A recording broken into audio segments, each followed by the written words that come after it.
What's good with YouTube? You already know Big Flacco with a convict's reaction, where we smash, dash, and react. Please hit the like, subscribe, comment, and do all those things to help support this channel, and hit that bell notification for future fire reactions.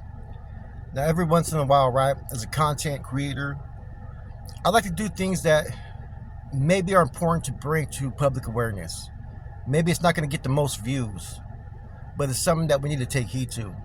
And if at least a couple people pay attention and get a message from what I'm about to discuss, then I've done my job, man. I've done what I wanted to do. So this comes from a story out there in New York, in the Bronx to be precise. There was a daycare center where a 1-year-old boy is dead and 3 other children, 2 2-year-olds and an 8-month-old girl. The 2-year-olds were both boys, were unresponsive at a Bronx daycare center. This happened yesterday. The children had apparently went down for their naps around, let me see, doesn't really give you the specific time, but they were supposed to wake up at 2:30. So I think that they went to bed around 1 o'clock. They had eaten something about 90 minutes before, right? Apparently the horrific scene ended up occurring around 2:40 p.m., right? And the day center is known as Divino Nino Daycare Center. They just passed its annual unannounced inspection with 0 violations on September 6th. It had barely received its license in May. The daycare center basically holds a capacity of 8 children between the ages of 6 weeks to 12 years old, but mainly had children. Now, 3 of the children were given Narcan, which, if you don't know about Narcan, it's basically is something that's there to help save lives when people start to overdose on fentanyl. See, what people don't realize, part of the way people die on fentanyl is what ends up happening. They get so comfortable, they end up falling asleep in certain positions to where it clouds their fucking windpipe and they can't breathe. They just fall out. That's how strong the fentanyl is. Narcons, it helps wake them up. Other things people do is they throw people in cold showers, or they'll get some ice and they'll put it in their private area to try to wake them up. There's all kinds of different things, man, but it's important, right? Because fentanyl is the new epidemic that's going on out there everywhere. And whether you want to admit it or not, sooner or later, your life's going to be touched by fentanyl. And just getting a little bit of information, being aware of it, you may get some tools that could help save someone's life. So when you hear the stories, don't just be quick to push it out like, oh, that's not going to happen to my kids. Think about it. It could happen to anybody. And you're going to want to have that information, because it could save one of your family members' lives, your own child's life, your brother, your sister, your nephews, your grandchildren, whoever it may be. So please pay attention to a lot of the information that's coming out about fentanyl recently. Now, besides all that, they ended up having to get a search warrant, which is kind of normal. 1 child dies, 3 other children get basically, overdose on fentanyl. At that age, you're going to have to fucking look into what happened, man. And they went in there with a decontamination tent, was set up outside the building, and they started to see if there was anything unusual. Now, the strong hold that this fentanyl has on people, man, is just, it's alarming. It's concerning. It's everything that you would think would be a person's worst nightmare nowadays, especially having kids and not knowing, what choices they're going to make. Because you can only teach your kids so much and just hope that when they get to a certain age and they start making choices for themselves, that they'll make the right decisions. Because you know what? You're seeing people that have careers.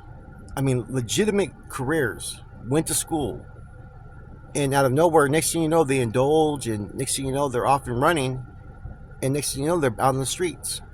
And see, this fentanyl will have people do things that, even if they were on meth or heroin or other drugs, they would never do in their life. If you understand what I'm saying. It's some outlandish shit that happens with this fentanyl, man, and that's keeping it 100. I live kind of right there in the hub of one of the main areas where it comes through, and every day you bear witness to people out there on the streets that are just fucking looking like zombies and just out of it, man. It's so sad.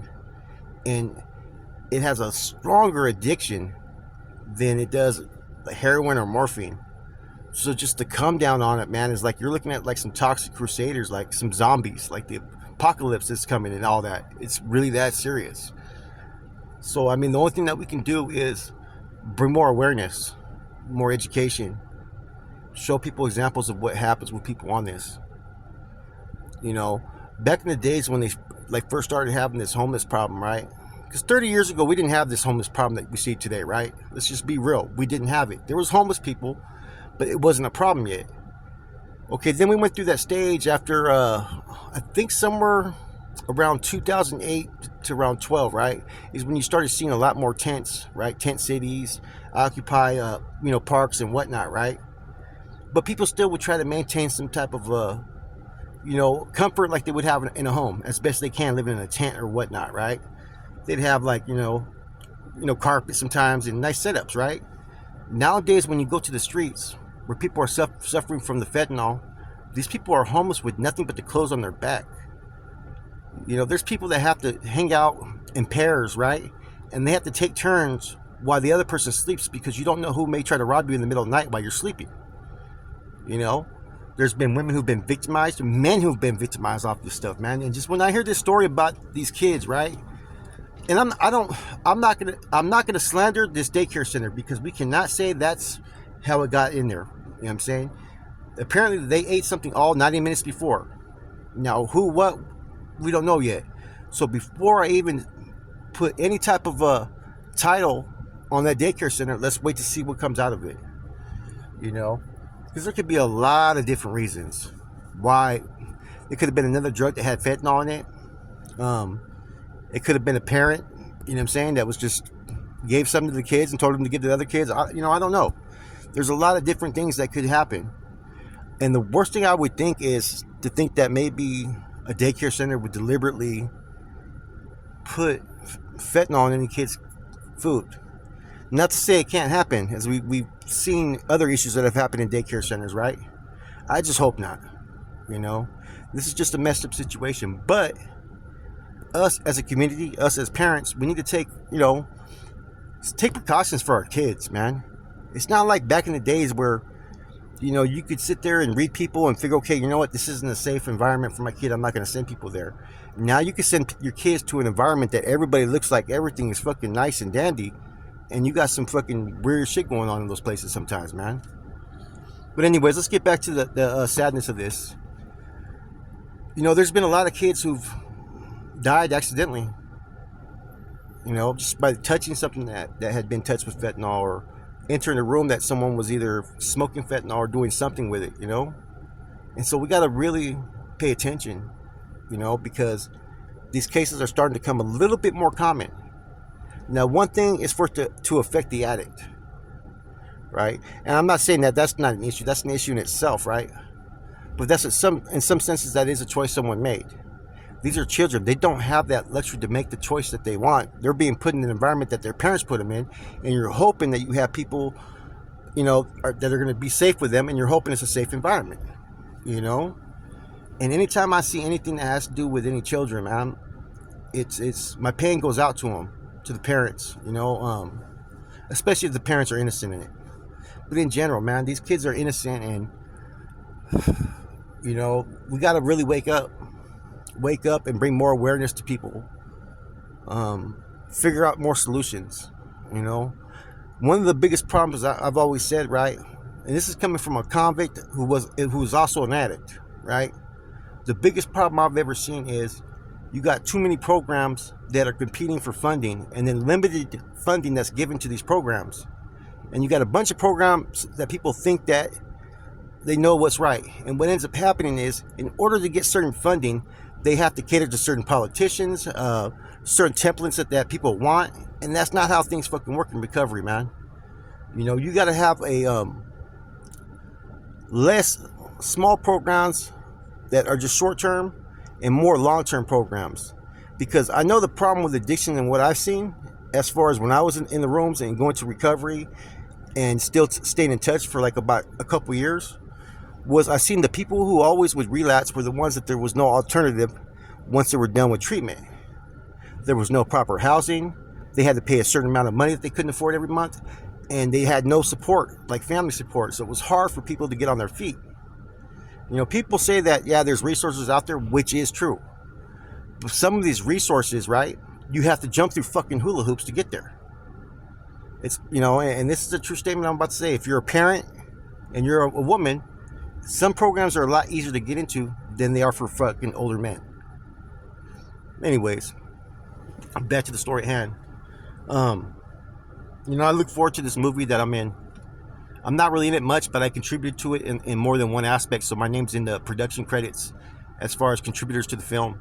I think there's one strong statement that I made when I was talking about the recovery field, and it's true.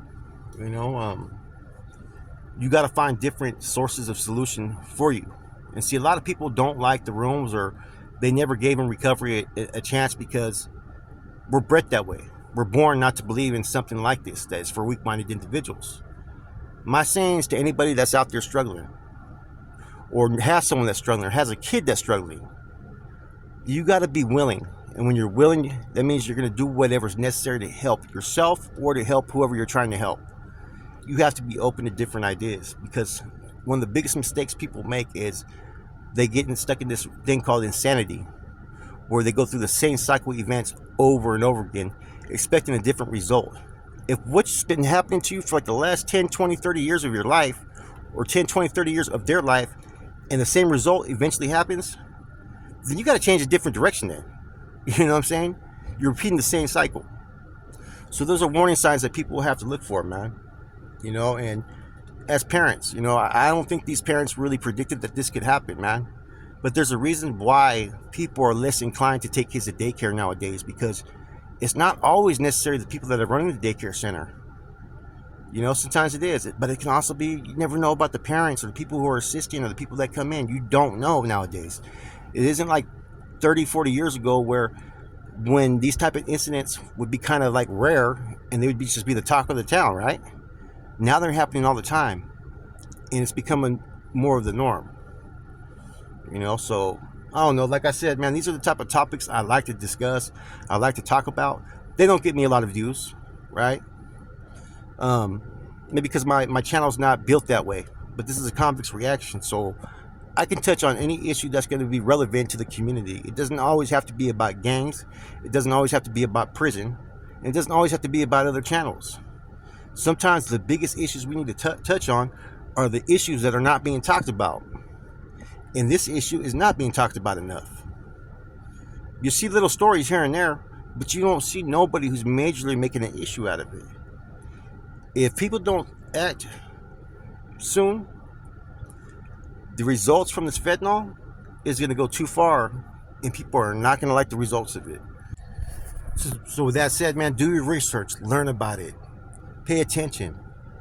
Teach your kids, your grandkids, your younger brothers, your sisters, whatever it may be that can help someone, man. Learn about Narcan. Learn about the effects of this, man. Like I said, we as a community need to come together as one when it comes to things that could really affect us, man. See, I can't worry about what's going on all the time in other areas. I got to stay in tune with where I'm at. Same thing for anybody else. Stay plugged in. Find people that have similar concerns, and that, hey, any type of effort can always make a difference, man. And see, Convict's reaction, like I said, is not just about prison and gangs and reactions about other channels and fucking the cheese man and all that fucking bullshit all the time, right? Sometimes it's about bringing real issues that need to be talked about, because maybe there's a parent on here that needs to hear this. Maybe there's a kid that needs to hear this. Or maybe there's someone out there that just needs a little push, and hearing something like this could push them in the right direction. Or maybe someone that's listening knows a little bit more and can help us. Whatever it may be, being united towards fucking righteous goals is what's key. And this is a righteous goal, is to help our community. Stop the death by drugs. Stop the death by violence. Those are the things that need to be promoted. Those are the things I want to advocate for. With that said, your boy Flacco, I'm gone.